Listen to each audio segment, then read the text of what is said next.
Nous reprenons, bonjour, nos questions autour du Maguide, autour de cette partie importante du Seder de Pessah, qui reprend le récit, qui est censé reprendre le récit, c'est ça qu'implique le mot Maguide, mais qui en fait est comme une juxtaposition de points de vue autour de cet événement de la liberté et de la sortie d'Égypte.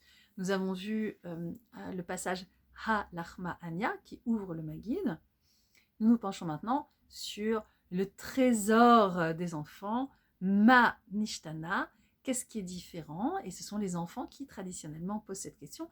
Mais il est très très clair, selon la pratique juive, que s'il n'y a pas de jeunes pour le faire, eh ben, c'est à toute personne présente de mettre en œuvre ce questionnement. Donc on va le lire et on va le traduire et on va parler de ce que ça évoque pour nous, des questions que ça soulève. Ma Nishtana. Qu'est-ce qui se change? C'est pas mahishtana au passé, c'est pas qu'est-ce qui s'est changé, mais c'est qu'est-ce qui est en train de changer ou qu'est-ce qui est en perpétuel changement. Manishtana, cette capacité de voir le changement est très très importante.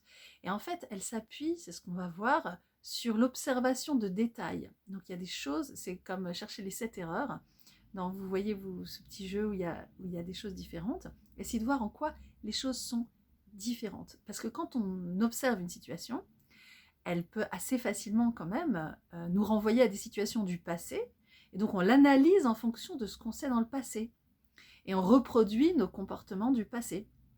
Et on obtient à peu près toujours la même chose, vu qu'on fait à peu près toujours la même chose. La question, c'est de savoir, est-ce qu'il y a dans le présent des possibilités différentes? Est-ce qu'il y a des changements, des petites choses qui nous permettent de nous dire que la situation est différente? Peut-être que oui, et dans ce cas-là, ces petites choses nous permettent de réfléchir et de nous dire est-ce que ces différences sont significatives? Combien elles le sont? Comment on veut les utiliser, peut-être, pour changer notre vie? Et effectivement, Pessah, la sortie d'Égypte, c'est l'histoire d'un changement du fait d'être capable de passer d'une situation antérieure à une nouvelle situation, d'une situation d'esclavage à une situation de liberté. Mais en réalité, même, le fait de changer, de passer d'une situation à une autre, c'est en soi le symbole, l'expression, la manifestation de notre liberté. C'est le fait que je peux changer. Si je suis libre de reproduire ce que j'ai toujours fait, ça ne s'appelle pas de la liberté. Il faut qu'il y ait quelque chose de créateur, un potentiel créateur dans cette liberté. Ma nishtana, qu'est-ce qui se change? Ha laïla, cette nuit. La nuit. Hazé, celle-là. Mikol, de toutes. Ha leilot, de toutes les nuits. Donc on a une nuit et elle est très différente des autres. Et comme toujours dans la tradition juive, on souligne une chose à un moment donné parce que c'est une chose qui existe tout le temps. Donc la capacité de changer, elle existe tout le temps. Mais Pessah est le moment par excellence où on peut la mettre en œuvre. Et ensuite, on rentre justement dans l'observation de ces détails. Chez Bechol, que dans tout, Ha Leil Hot, toutes les nuits, Anu, Anachnu, nous, Ochlim, Ochlim, nous mangeons, Chametz, soit du Chametz, ou Matzah, soit de la Matzah, soit du pain levé, soit du pain tout plat, du pain azim, soit l'un, soit l'autre, soit les deux. Ha laïla, la nuit, Hazé, celle-là, Kulo, Matzah.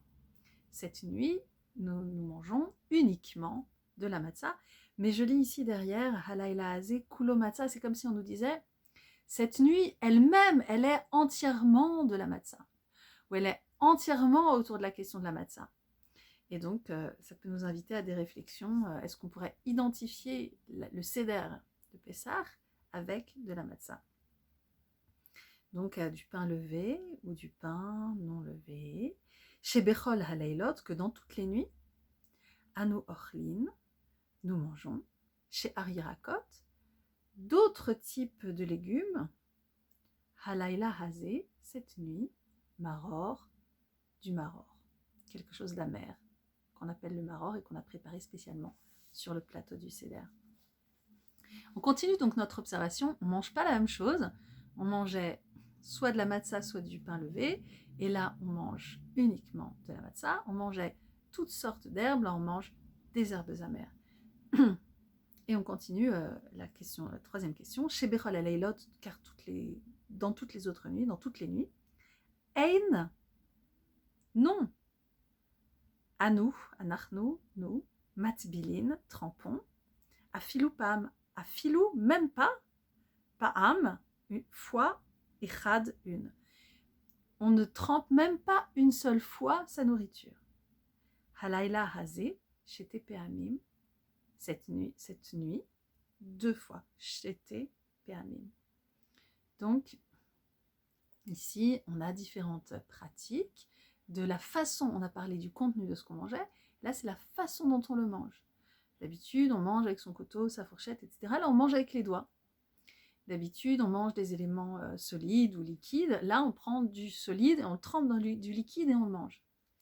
Et c'est quelque chose d'intéressant ici aussi parce qu'on voit dans ce Manishtana une évolution, puisque à l'époque romaine, où se base une partie où tout s'implante une partie des rituels de la Haggadah, du Seder de Pessah, au contraire, on mangeait beaucoup avec les doigts. Et ça se reflète dans la question d'après, qui est chez Bechol Aleilot Anu Ochlin, dans toutes les autres nuits, dans toutes les nuits, pardon, il n'y a pas le mot autre, c'est par habitude, parce que c'est toujours comme ça qu'on traduit, mais le mot n'y est pas. Toutes les nuits, on mange, soit assis, bein yoshvin, ou vein mesubin, soit assis, yoshev, la chevet, soit mesubin, soit c'est sur le côté, c'est comme sovd, c'est vivon, c'est allongé, c'est courbé. Et donc, mesubin, comme dans une messiba, comme dans une fête, eh bien, pourquoi? Parce que justement, on mange... Alors, normalement, c'est pas seulement accoudé sur la table pour boire avec la coupe, c'est complètement, il faudrait s'allonger complètement dans un canapé, sur le côté, et en général, on s'allonge sur le côté gauche pour pouvoir justement manger et tremper avec la main droite. Comme on le fait dans les triclinums romains, donc en fonction d'un désir de partage, de réflexion philosophique. Halayla hazé kulanu mesubin. Cette nuit, nous sommes tous et toutes accoudés. Donc, ici, il peut y avoir un petit paradoxe, parce que d'habitude, on a le choix, alors que là, en fait, c'est comme si on n'avait pas le choix, on est tous accoudés. À la fois, ça montre une égalité, à la fois, ça montre le fait qu'on est égaux et égal dans notre liberté, puisque nous sommes tous accoudés, en signe de capacité de participer à la discussion philosophique, libératoire, d'études juives, tout simplement. Et donc, on est toutes et tous dans le même positionnement. Et en même temps, il y a toujours cette question de l'égalité et de la liberté, comment elles se marient, mais ça, c'est une très vaste question. Et donc, voilà quelques-unes des questions qu'on peut se poser par rapport à Manishtana. Donc déjà, première question qu'on a évoquée, c'est notre capacité à voir les différences. Et est-ce que cette nuit va être vraiment différente des autres nuits et pourquoi ? Et comment on va exploiter ça pour accompagner des changements en nous. La deuxième question, c'est le fait de regarder les différences d'une façon générale, mais ensuite d'aller dans le particulier, de noter tous les détails différents pour s'appuyer dessus et essayer d'en tirer une conclusion. Et la troisième chose peut-être sur laquelle on peut réfléchir, c'est sur le fait que Manishtana ne nous donne pas de réponse et nous laisse simplement avec les questions. On verra qu'on enchaîne directement avec Avadim Aïnou, nous avons été esclaves, et donc on ne répond pas du tout précisément à toutes ces questions posées dans le Manishtana. Qu'est-ce que ça signifie de poser des questions et de ne pas y répondre?